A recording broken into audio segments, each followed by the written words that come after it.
What's up guys, I'm Phoenix Master 1 and welcome back for some more Fire Emblem Heroes, and in this video I'll be discussing the interim results of a Hero Rises event for this year. You can feel free to do that in the comments as well, and let me know in the comments which units you're going to be voting for this year. So the interim results are in, and we have Fallen Edelgard at number 1 position. So I always knew that she was going to be in top 10 for sure because of her popularity and how strong she is, but I really didn't think that she would be number 1. Now this has definitely been a pretty contentious type of placing because she is present in the normal summoning pool and she has been rerun like 3 times. There have been 2 banners where you could spark her and guaranteed get her, and the last one was actually just last month. I myself sparked her in that revival banner, and because she's in the normal summoning pool, she's going to be getting more reruns than a seasonal unit, for example. So yeah, people are extremely mad about this, but another perspective which I want to provide is that FEH has been played by millions of people, and not every player is going to be that much active on social media or in general with the game. So when they see a unit that they do not have and they know that's a powerful unit, they're probably going to be voting for her. So there are a lot of people who don't really play competitively and they just play casually, and for that Fallen Edelgard is extremely strong just for the in-game content. And another reason could be that people are trying to get merges on her or just trying to finish their merge project. I've actually seen some competitive players vote for her because of that exact reason. And at the end of the day, this is still a popularity contest. People are going to be voting for their favorite characters, for the wallpaper, and for the strongest units. And I personally wouldn't really vote for any kind of character that's present in the normal summoning pool, but I'm just trying to give the perspective of why people might be voting for her. Definitely surprising to me for sure. Because she's at rank 1, it's pretty much impossible for her to fall out of the top 8. And as for the unit herself, Fallen Edelgard is of course really strong, but I would say that she's quite polarizing. Because in the matchups where she can win, she wins really hard, but in the matchups where she's going to be losing, there's just no chance of her survival. And they have released several units who can counter Fallen Edelgard. One of them is on this list itself, like male legendary Violet. And there's also Brave Erica, there's Thor here as well at number 10 position. We also have obtained Ashe as the free book OC, who also has really good matchup against Fallen Edelgard. And that's why in the Summoner Duels tournament I did use my Ashe as a way of dealing with Fallen Edelgard. So she definitely has quite a lot of counters now and a lot of counter play. Back when she came out, like for a while, she was definitely really strong, but they just started to release a lot of counters to her. There are like several units who can deal with her, and there's also the fact that there's stuff like lethality. So if you have a pre-charge Yuri with lethality, then he's just going to be killing Edelgard through her damage reduction. So there are a lot of things that can just absolutely ruin Fallen Edelgard, but there are also several matchups where she's just going to be winning because of her strength. So she's definitely really powerful, but I feel like she has gotten a lot of counters over the time. And then on the second position we do have Ninja Korin. So she's kind of like Ninja Lin from last year, except for the fact that she's magical and on a horse and is also green color. She has a pretty similar duo skill, and that allows her to be an extremely strong nuke, and she can also get true damage. And then we have got Legendary Sigurd, of course a really popular and a very strong unit. But it's kind of the same case as Fallen Edelgard, where he has gotten, counter play over the time.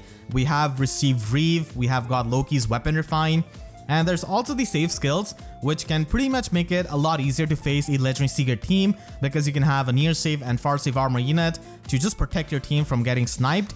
But still, he can definitely pressurize your team really hard, and he's extremely unique with a special giving the +1 movement to all of the allies. So Sigurd is actually the only red unit present in the top 8, so that is pretty interesting. And Fallen Edelgard is actually the only unit in the top 8 who is from the normal summoning pool. Everyone else is like a legendary, mythic, or some kind of seasonal unit. And then we have Eitri on the 4th position. Now Eitri, I feel like did get a bit underestimated on her release, but as soon as Summoner Duels came out, people did realize how strong she is. Being a flying unit and having the fixed Canto makes her extremely powerful, and on top of that she's got damage reduction, which makes her deceptively bulky. So she can hit and run really well with that Canto and her power, the auto double that she has got. And again, she does have counter play. A lot of far save tanks can stop her, and there's also null follow-up, which is going to be annoying for her. but still she is extremely strong as a flying mage who has got a fixed canto, which no other flying mage has got. So E3 definitely has that going on for her.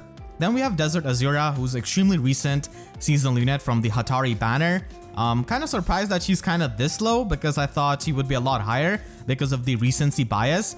She's pretty much Legendary Azura on a horse, and she also has the Harmonic skill, which has got really good synergy with units like Ninja Korin, for example.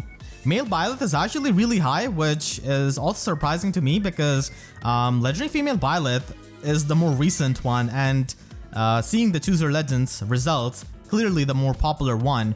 But it does make sense because male Byleth is going to be a lot better nuke than female Legendary Byleth, if that makes sense.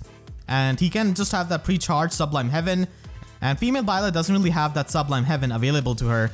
Elamine is present at 7th position, and it does make sense because she's extremely good in Astra season of Aether raids, and that's why it's also a bit surprising to me because she's mainly tailored towards the usage in the Astra season of Aether raids. That's pretty much it. That's gonna be her best mode, but it does make sense because she shuts down like so many skills and so many units. You've already seen my videos and you're aware of that. And of course, Katria bolts are also, shut down by her. So definitely a very, very powerful unit in general, and people probably want to make their Aether raids experience a lot better. So again, she does make sense. And Duo Dagger is pretty much like a blessable Pathfinder unit who's extremely versatile, could be used in any kind of game mode, in Aether raids offense, defense, arena, and summoner duels, of course. And she's got that insanely good duo skill which can give all of the allies Pathfinder, so you can pretty much make a Congo line and just have ridiculous movement with your units. So does make sense. Legendary Claude is also here. He's definitely a very powerful legendary unit and pretty much the best Earth legendary unit. Thor is over here in the top 10, and she's pretty unique as a support unit and also a unit herself because she does have that armor effective damage and also gets the auto follow up. And she can also support your allies with World Breaker, which makes them have much better player phase and enemy phase potential because they can charge up their specials faster. So extremely good unit. And then we move on to number 11 to 20. So here I would say that in the top 10, we mostly just have units from the seasonal banners and legendary and mythic banners, and in the 11 to 20 we do have some units here from the normal summoning pool. So Brave Erika is one of those units. She is insanely good Lance Cavalier, the best one. Same goes for Yuri, and he's also present on the Hero Fest banner. I feel like a lot of people probably voted for Katria and Yuri before A Hero Rises was announced because we still had 1 day gap between the FEH channel and the Hero Rises event, so people didn't know that they were going to be getting this kind of Hero Fest featuring these two units. I did have a friend who did vote for Bradle Katria in a Hero Rises event, so that's why I kind of know. Ascended Furum is also for here, one of the best Farsiv units, but again in the normal summoning pool. But she does provide you with Florette, so there's something that she can provide over the other normal summoning pool units.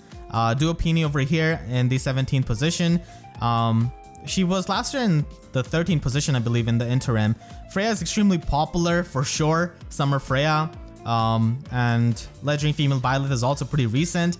Legendary Dimitri was actually in the Hero Rises event last year. He's still going on pretty strong. Despite that, in the 19th position. Oh yeah, he's also present in the Hero Fest banner. I don't know why I forgot.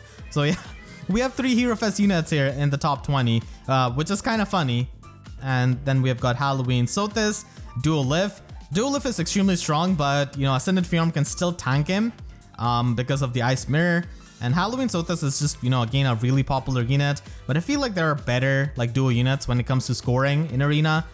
For example, Neo Dagger here. So those are the top 20 units, and I feel like the positioning of the top 8 units doesn't really matter. I think it matters more that you're in the top 8 because the voting gauntlet ultimately is going to be the deciding factor who gets to be on the banner and who gets to be the free distribution unit.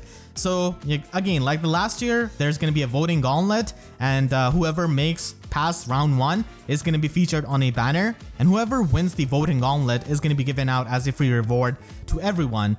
If the interim positions stay the same, then this is what the voting gauntlet is going to be looking like.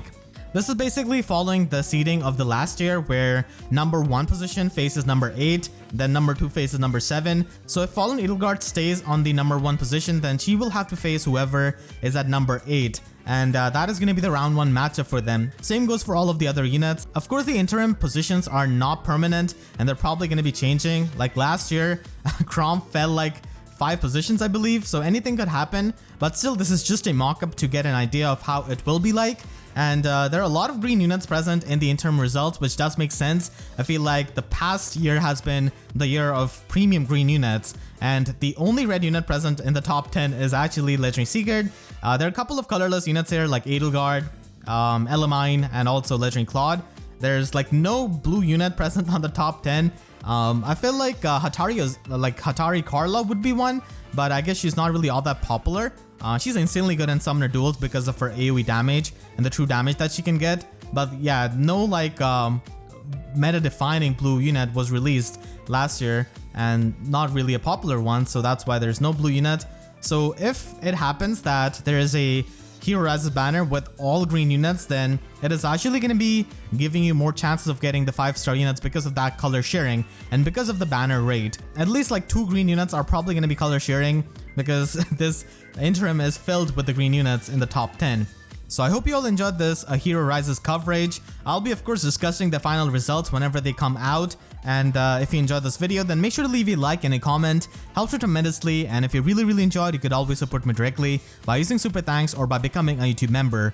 And for more FEH videos, make sure to subscribe and hit the notification bell, because YouTube sub boxes are about as functional as the amount of blue units present in the top 10. So with that said, I'll see you guys next time. Thank you so much for watching and have a great day.